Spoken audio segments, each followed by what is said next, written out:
வணக்கம். நான் உங்கள் போலி. இன்றைக்கி வந்து ஒரு சிங்கிள் பேஸ் வீடு தான்.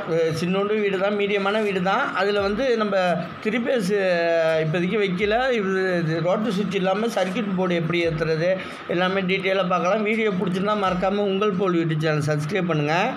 இந்த சர்க்யூட் போர்டை தான் ஏற்ற வந்திருக்கோம். இப்போ ஒயரிங் வேலையும் கொஞ்சம் நடந்துட்டு இருக்குது. ஏற்கனவே கலவை ஃபுல்லாக அடித்து வச்சுருக்காங்க. நம்ம க்ளீன் பண்ணிட்டுனா ஃபுல்லாக இருக்கும். கவர் போட்டு வச்சுருந்தாங்க, எல்லாமே போட்டுன்னு அடித்து வச்சுருக்கோம். நம்ம இதில் வந்து நியூட்ரல் வந்து நம்ம ஃபுல்லாக இதில் பார்த்திங்கன்னா ஃபுல்லாக நியூட்ரல் எல்லாம் ப்ளூ கலர் கொடுத்துருக்காங்க. ரெட்டு வந்து பேஸ் கொடுத்துருக்காங்க. ஃபுல்லாக எல்லாம் வந்து 1 ஸ்கொயர் ஒயர் தனித்தனியாக இண்டிவிஜுவலாக ஒரு ரூம்லேருந்து இப்போ ஒரு ரூமு ஒரு ஹால்லேருந்து இண்டிவிஜுவலாக வந்துட்டு ஒரு 10 ஒயர்கிட்ட இருக்கும். ஃபுல்லாகவே இன்வெர்ட்ரு ஒயரு. க்ரீனுக்கு வந்து எர்த்து வந்து க்ரீன் தான் போட்டிருக்கோம். மெயின் வந்து நம்ம phase neutral earth plus UPS delivery எல்லாமே தனியாக அடித்து வச்சுருக்கோம். இப்போ இந்த சர்க்யூட் போர்டு ஏற்றுறதை பற்றி டீட்டெயிலாக பார்க்கலாம். இந்த பைப்பு லைனில் எப்படின்னா பைப் லைன் ஃபுல்லாகவே இறக்கி வச்சுருக்கோம். மேலே தூக்கிட்டு வர பைப்பு வந்து இந்த வீட்டுக்கு முறைச்சல ஒரு 6-7 பைப்பு கிட்டே தூக்கி விட்ருக்கோம். இப்போ மெயின் லைனில் ஃப்ரீயாக ஒயர் வரும். உங்களுக்கு ஹீட்டிங்கு இதாக வராது. ஃபுல்லாக கிச்சன்லேருந்து வந்துடும், இந்த ரூம்லேருந்து வந்துடும், ஹால்லேருந்து வந்துடும், மெயின் பாக்ஸ்லேருந்து ஒன்று வந்துடும். ஃபுல்லாக இண்டிவிஜுவலாக தனித்தனியாக வந்துடும். இந்த அளவுக்கு ஏற்ற மாரி ஃபுல்லாக வெட்டிப்போம். இதில் ரோட்டு சுவிட்ச் வைக்கல, ப்ளஸ்ஸு பிரேக்கர் மட்டும் வச்சு இப்போ சிங்கிள் பேஸ் மீட்டர் தான் வைக்க போகிறாங்க. அதுக்கேற்ற மாரி சப்ளை கொடுக்க போகிறோம். பாக்ஸு எங்கேயோ மிஸ் ஆகிட்டுன்னு சொல்லிட்டு இப்போ தான் ஸ்க்ரூ எல்லாத்தையும் தேடி கண்டுபிடிச்சி எடுத்து வந்திருக்கோம். இது ரொம்ப வருஷமாக பெண்டிங் போட்டு வச்சுருந்தாங்க வீடு. இப்போ வந்து இது 4-வே type circuit board, double door. இதில் வந்து அசம்பிள் பண்ணுவோம். நம்ம பேக்கிங் பண்ணி கொடுத்துட்டோம். அது அட்டை பாக்ஸ் எல்லாம் ஃபுல்லாக காலியாகிட்டு ரோட்டரி சுவிட்ச் இப்போதைக்கு வைக்கல. 3 பேஸ் மீட்டர் வந்த பிறகு ரோட்டரி சுவிட்ச் வைக்கிறதுக்காக ரெடி பண்ணி வச்சுருக்கோம். 3 பேஸ் வந்த பிறகு நம்ம சிங்கிள் பேஸ் மாத்திரப்போ ரோட்டரி சுவிட்ச் ஓப்பனில் வைக்கிற மாரி இருக்கும். அதுக்கு பதிலாக தான் இதேமாரி வைக்க போகிறோம். ஒயரிங் எல்லாம் பண்ணிடுவோம். ரோட்டரி சுவிட்ச் மட்டும் அப்புறமா முறுக்கிறதுக்கு முழு பண்ணி வச்சுருவோம். இதில் வந்து ஸ்க்ரூ எல்லாம் டேப் அடித்து அப்படியே பாக்ஸோடு கிடச்சிட்டு இப்போ ஃபுல்லாக எடுத்துகிட்டு அசம்பிள் பண்ண ஆரம்பிச்சிடுவோம். இப்போ எல்லாம் பேக்கிங் பண்ணி எல்லாமே ஃபுல்லாக வந்து வச்சுருந்ததுனால கொஞ்சம் சேஃப்டியாக கிடந்துச்சு ஃபுல்லாக. இப்போ இந்த கவரை மட்டும் தனியாக இதை மட்டும் செட் பண்ணியே சில பேர் வச்சு அப்படி எலக்ட்ரிஷியன் வச்சுருக்காங்க. இந்த கவரை கட்டிடுங்க, அப்போ தான் ஃபினிஷிங்காக இருக்கும் உங்களுக்கு. இந்த கவரை வச்சுட்டிங்கன்னா ஃபுல்லாக கவரை வச்சு அடித்து விட்டு அதை திரும்பி கட்ட முடியாது. வேலைக்கு தான் ஃப்ரீயாக இருக்குது. அப்புறமா கட்ட இது மட்டும் தான் 4 இன்ச்சு வந்து வெளியில் இழுத்து வைக்கணும். இதுலேயும் கலவை அடித்து வச்சுருக்காங்க. 4 இன்ச்சு வெளியில் வைக்கிறதுக்கு 1/2 இன்ச்சு வெளியில் இழுத்து வச்சுருக்காங்க. இப்போ எல்லாமே தனித்தனியாக டேப் அடிச்சுக்கிட்டோம். ஃபுல்லாக யூபிஎஸ் தனியாக 3 பேஸ் தனித்தனியாக இப்போ பிடிச்சிடும். ஒருத்துக்கு ஏசி டேப் அடிச்சுருக்கு பாருங்கள். ஏசி இப்போ தனியாக போட்டாச்சு. ஒரு 1.5 செட்டு போர்டுக்கு அதுக்கேற்ற மாதிரி 3 பேஸை தனித்தனியாக பிரிச்சுக்கிட்டோம். எந்த பக்கத்து ரூம்லாம் தேவையில்ல. உங்களுக்கு லோடுக்கு ஏற்ற மாரி பிரிச்சுக்கலாம். இப்போ கிச்சனுக்கு 2 சர்க்யூட் வருதுன்னா அதை ஒரு தூக்கி போட்டு கூட அதுக்கேற்ற மாரி மாற்றிக்கலாம். சரி, ஒரு இதில் ஏசி கொடுத்தீங்கன்னா லைட்டிங் லோடு ஒரு 2 கொடுத்தா கூட ஈவனாகும். ஒரு 3 பேஸு ஈவனாகும். இப்போ இதில் பார்த்தீங்கன்னா எர்த்துக்கு யூபிஎஸ்ஸு அதுக்கேற்ற மாரி லைன் போட்டிருக்கோம். யூபிஎஸ்ஸை பார்த்தீங்கன்னா அதிலே பிளாக் கலர் மிக்ஸ் ஆகி வருது. ஏன்னா சின்ன வீடாக பண்ணுறப்ப இதுமாரி ஒயரு கோடு தான் மாறும். பெரிய வீடாக பண்ணுறப்ப லைனாக வந்துட்டுருக்கோம். நம்ம யூபிஎஸ்ஸுக்கு தனியாக மெயின் வந்துட்டு அதுக்கேற்ற மாரி லைனு ஃபுல்லாகவே வச்சுருக்கோம். அதுக்கேற்ற மாரி லைனு ஃபுல்லாக கொடுத்துருக்கோம். எல்லாம் தனித்தனியாக டேப் அடித்தாச்சு. ஒயர் டேக் போட்டுக்கலான்னு சொல்கிறாங்க. இதில் மெனக்கட்டுக்கிட்டு இப்போ நம்ம முறுக்க வேண்டியது பர்ஃபெக்டாக முறுக்கிட்டு ப்ராப்ளம் இல்லாமல் வந்தால் ஓகே. இப்போ ஃபினிஷிங் பண்ணி அது ஒயர் டேக் அடித்து யூடியூப்பில் பார்க்குறேன் ஃபுல்லாக ஃபினிஷிங்காக செய்கிறாங்க. அதேமாரி செய்யுங்கன்னா நான் ஒரு நாள் செஞ்சு முடிச்சிடும். இது எனக்கு அசம்பிள் பண்ணுறதுக்கு 1 மணி நேரம் தான் ஆணுச்சு. அதை வந்து ஒரு நாள் செஞ்சேன்னா முடிஞ்சிடும். இப்போ கஸ்டமரோட எதிர்பார்ப்பு என்ன, நல்லா வேலை செய்யணும், ஃபாஸ்ட்டாக வேலை செய்யணும், ஆனால் சீக்கிரமாக வேலை முடியணும். அதுக்கேற்ற மாரி கஸ்டமர் அப்டேட் ஆகிட்டு இருக்காங்க. நம்ம அது வந்து ஃபினிஷிங் எதிர்பார்க்க முடியாது. ஃபினிஷிங்னால் ஒர்க்கு பர்ஃபெக்டாக இருக்கும் உங்களுக்கு.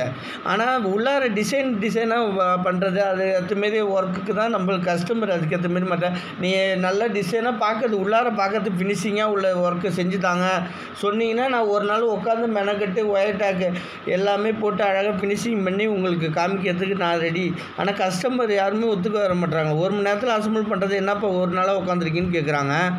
அதுக்கேற்ற மாரி தான் ஒர்க்கு செய்கிறோம். கமெண்டில் நிறைய பேர் அதுமாரி கேட்குறீங்க.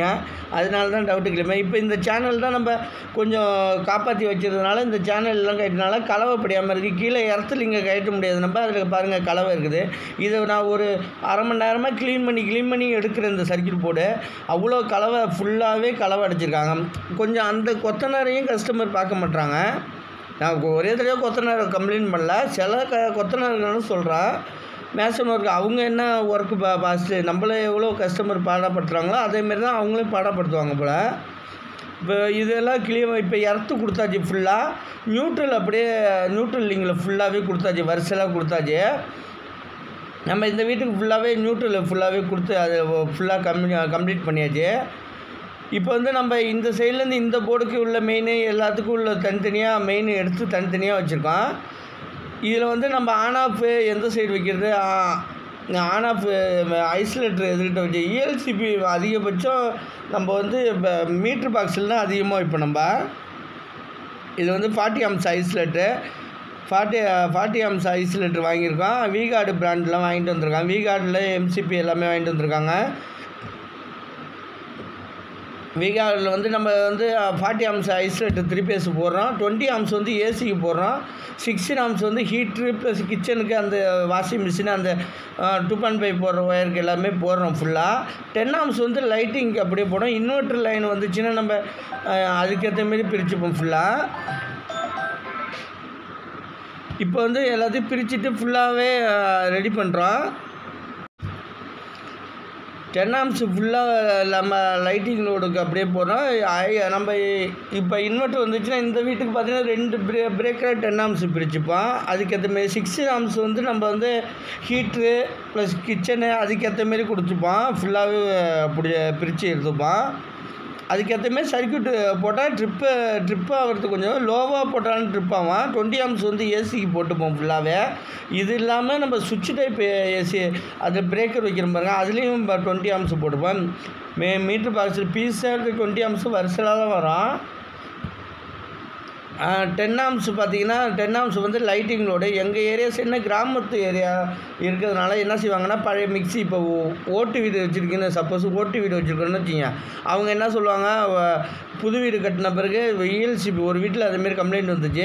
இஎல்சிபி போட்டாச்சு அந்த வீட்டுக்கு. இஎல்சிபி போட்டோன்னா பழைய ஓட்டு வீட்டில் உள்ளது வந்து மிக்ஸி வந்து இங்கே வந்து ட்ரிப் ஆகுது, நான் மிக்ஸியில் எர்த்து லீக்கேஜ் இருக்குது அதனால ட்ரிப் ஆகுது மேடம்னு சொல்கிறேன். அவங்க என்ன சொல்கிறாங்க அங்கேன்னா அங்கே ஓடிஞ்சு இங்கே ஏன் ஓடல, அதேமாரி கஸ்டமர் கொஸ்டின் கேட்குறாங்க. நம்ம அதை டீட்டெயிலாக புரிய வைக்கிறதுக்குள்ளேயே நம்மளுக்கு முடிஞ்சிடுது. அதனால மேக்ஸிமம் ஆர்சிபி அதிகமாக யூஸ் பண்ணுறது கிடையாது. நம்ம இதில் இஎல்சிபியில் ஆர்சிபி அதில் யூஸ் பண்ணுறது கிடையாது. நம்ம இதில் பார்த்திங்கன்னா நியூட்ரல் லிங்க் எல்லாமே கொடுத்தாச்சு. இதுலேருந்து பிரேக்கர்லேருந்து ஐசோலேட்லேருந்து ஃபஸ்ட்டு தான் நியூட்ரல் கொடுத்துருக்கான். அதில் வந்து மெயினில் வரது டேரெக்டாக கொடுத்து, ஏன்னா ரோட்டர் சுவிட்ச் இப்போதைக்கு வைக்காதனால இதில் 3 பேஸுக்கு நியூட்ரலு 3 பேஸ் கொடுத்தாச்சு, நியூட்ரல் கொடுத்தாச்சு. ஏசிக்கு உள்ளது எல்லாமே தனித்தனியாக கொடுத்தாச்சு. இப்போ வந்து இந்த சைடு ஸ்டார்டிங்கில் மட்டும் இன்வெர்ட்டருக்கு இன்புட் ஒன்று கொடுத்துருக்கோம் பாருங்க கீழே, அதுக்கேற்ற மாதிரி இன்வெர்ட்டர் கொடுத்துட்டு இந்த பிரேக்கர் மட்டும் இண்டிவிஜுவலாக கொடுத்துருக்கோம் ஃபுல்லாக. மற்ற 3 இது வந்து ஒரு ஏசி கண்ட்ரோல் பண்ணிவிட்டு மற்றது வந்து ஃபுல்லாக லைட்டிங் லோடு கொடுத்துருக்கான். இதில் மாரி அதேமாரி கிச்சன் லோடு ஏசிக்கு ஒன்று கொடுத்துட்டு ஃபுல்லாக 10 ஆம்ஸ் லைட்டிங் லோடு கொடுத்துருக்கான். அதில் வந்து கிச்சனுக்குள்ளே 2 லோடு மட்டும் தனியாக கொடுத்துட்டா ஃபினிஷிங்காக ஒரு 3 பேஸும் லோடு பிரித்த மாரி ஆகிடும்.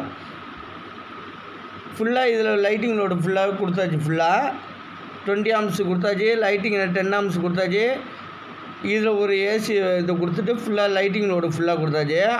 இப்போ ரோட்டரி சுவிட்ச் வந்தால் நம்ம ஐசோலேட்டர்லேருந்து எடுத்து இன்புட்டு கொடுத்துட்டு ரோட்டரி சுவிட்ச் அவுட்புட் வந்து நம்ம பிரேக்கரில் கொடுத்துடலாம். ஃபுல்லாக இப்போ இதெல்லாம் அசம்பிள் பண்ணியாச்சு. அசம்பிள் பண்ணிவிட்டு கவர் எல்லாம் ஃபுல்லாக கவர் பண்ணி பார்த்துக்கிட்டு ரொம்ப நல்லது. இது வந்து லூப்பிங் சேனலு அதுக்கேற்ற மாரி பண்ணிக்கலாம். நம்ம இல்லை ஒயரில் பண்ணுற மாரி இருக்கும். இப்போ இந்த சைடு நம்ம வந்து இன்வெர்ட்டர் கனெக்ஷன் கொடுத்து இது 3 சேனலாக மாற்றிக்க வேண்டியதான். அதில் 4 கொடுத்துட்டு ஒரு பேஸு கொடுத்துக்கலாம். நம்ம சில கம்பெனியில் கொடுத்துருக்காங்க, சில கம்பெனியில் அந்த லூப்பிங் சேனல் கொடுக்க மாட்டாங்க. இந்த சைடு சர்க்யூட்டுக்கு ஒயரே வராமல் நம்ம ரோட்டரி சுவிட்சுக்கு வராமல் அப்படியே ஃபினிஷிங்காக வச்சுருக்கோம். இவ்வளோ க்ளீன் பண்ணி இவ்வளோ கரையாக இருக்குது. கேமராவில் தான் இப்படி தெரியுதான்னு தெரியல, நல்லா ஃபுல்லாக தெரியுது. நேரில் பார்க்க ரொம்ப மோசமாக இருக்குது. இப்போ இந்த ஃபினிஷிங் இது பாருங்கள், இந்த ஒயரிங் ஃபுல்லாக ஃபினிஷிங் பண்ணியாச்சு. இதில் முடிஞ்ச அளவுக்கு டேப் அடித்து தனித்தனியாக இப்போ டேப்பு லூப்பிங் பிரிச்சிங்கன்னா தனித்தனியாக பேஸ் நியூட்ரல் தனியாக எடுத்துக்கலாம். ஒயர் டேக் போட்டு இது 1 மணி நேரத்துக்கு ஒர்க்கு, இது அப்படியே ஃபினிஷிங்கும் முடிஞ்சுட்டு இப்போ இந்த சேனல் எல்லாமே முடிஞ்சாச்சு. இதில் இன்புட் வந்து நம்ம டெலிவரி இஎல்சிபிலேருந்து வர ஐசோலேட்லேருந்து வர டெலிவரி எல்லாத்தையும் கொண்டு போய் இன்புட்டில் கொடுத்தாச்சு. பிரேக்கரோட இன்புட்டில் கொடுத்தாச்சு ஃபுல்லாக. இப்போ வந்து நம்ம வந்து டாப்பில் இப்போ தான் வந்து டாப்பில் உள்ள கவர் போடணும். சில எலக்ட்ரிஷியன் என்ன பண்ணுறாங்கன்னா இந்த கவரோடு முறுக்கிடுறாங்க. இந்த கவர் முறுக்கினீங்கன்னா ரொம்ப இடைஞ்சலாகும் உங்களுக்கு. இந்த கவரோடு அப்படியே கழட்டாமல் ஸ்க்ரூ தான் ரிமூவ் பண்ணாமல் வச்சுக்கிங்க. இப்போ முறுக்குனீங்கன்னா கொஞ்சம் ஃபினிஷிங் நம்மளுக்கு கொஞ்சம் ஒர்க்குக்கு ஈஸியாக இருக்கும். நம்ம ஒர்க்குக்கு தான் ஈஸியாக இருக்கும். அதுக்கேற்ற மாரி இதுவே ஸ்க்ரூ வச்சு இப்போ முறுக்கிப்போம். ஏன்னா ஸ்க்ரூ எல்லாத்தையும் நம்ம தனியாக பேக்கிங் பண்ணி சேஃப்டி பண்ணி வச்சாச்சு ஃபுல்லாக. இந்த கவரை வச்சு போட்டுப்போம். ஃபஸ்ட்டு கவரை போட்டுட்டு இந்த பிளேட்டு போட்டாச்சு ஃபுல்லாக. இதில் கொஞ்சம் பிரேக்கர் எல்லாமே ஃபினிஷிங்காக வந்துட்டு ஃபுல்லாக 4 இன்ச்சு வெளியில் பர்ஃபெக்டாக இழுத்து வச்சுருக்கிறதுனால ஃபுல்லாக வந்துட்டு இப்போ ஆன் பண்ணால் பிரேக்கர் ஆட்டோமேட்டிக்காக அந்த இதெல்லாம் ஒர்க் ஆக ஆரம்பிச்சிடும். இந்த சைடு அப்படியே ஃபுல்லாக ப்ளைனாக இருக்குது. ரோட்டு சுவிட்ச் வந்த பிறகு இந்த லூப்பிங் அப்படியே பண்ணிக்கலாம். நம்ம இந்த ஸ்க்ரூ எல்லாமே போட்டாச்சு. இந்த இது ஃபுல்லாக இந்த 4 இன்ச்சு வந்ததுனால கொஞ்சம் கேப் இருக்குது. 4 இன்ச்சு சுகராக இருந்துச்சுன்னா இந்த கேப் இருக்காது ஃபுல்லாக. நம்ம அதுக்கேற்ற மாரி ஆர்ம்ஸுக்கு ஏற்ற மாரி லோடு எல்லாமே போட்டாச்சு. எல்லாம் V-Guard பிராண்ட்லேயே போட்டாச்சு. இந்த சைடு பிளேட்டையும் முறுக்கிட்டு எர்த்து லூப்பிங் ஒயர் கொடுத்துருப்பாருங்க. அந்த எர்த்து லூப்பிங்கை அந்த பாடியில் ஒன்று கொடுத்தாச்சு. ஏற்கனவே அந்த உள்ளார சர்க்கியூட் டோர் மூவ்மெண்ட் இருக்கிறதுனால அது இண்டிவிஜுவலாக தனியாக எர்த்து லூப்பிங் ஒயர் தனியாக பிராண்டில் கொடுத்துருப்பாங்க. இது அவ்வளோதான் ஃபினிஷிங் ஆகிட்டு ரோட்டு சுவிட்ச் வந்த பிறகு இந்த ஏரியா மட்டும் கம்ப்ளீட் பண்ணிட்டா முடிஞ்சுட்டு இன்னும் ஒயிட் வாஷ் தான் இன்னும் பெயிண்டிங்கு பட்டி தான் பார்க்க ஆரம்பிச்சேன். பட்டி பார்த்தா இந்த ஏரியா ஃபினிஷிங்காக இருக்கும். வீடியோ பிடிச்சிருந்தா நம்ம உங்கள் போல் யூடியூப் சேனலை சப்ஸ்கிரைப் பண்ணுங்கள். உங்களுக்கு யூஸ்ஃபுல்லான வீடியோக்கள் நிறைய வரும். என்னோட நிறைய இருந்துச்சுன்னா கண்டிப்பாக நிறைய பேர்கிட்ட சொல்லுங்கள். குறை இருந்துச்சுன்னா கமெண்டில் மறக்காமல் சொல்லுங்கள். நான் அதை திருத்திக்க பார்க்குறேன். நன்றி.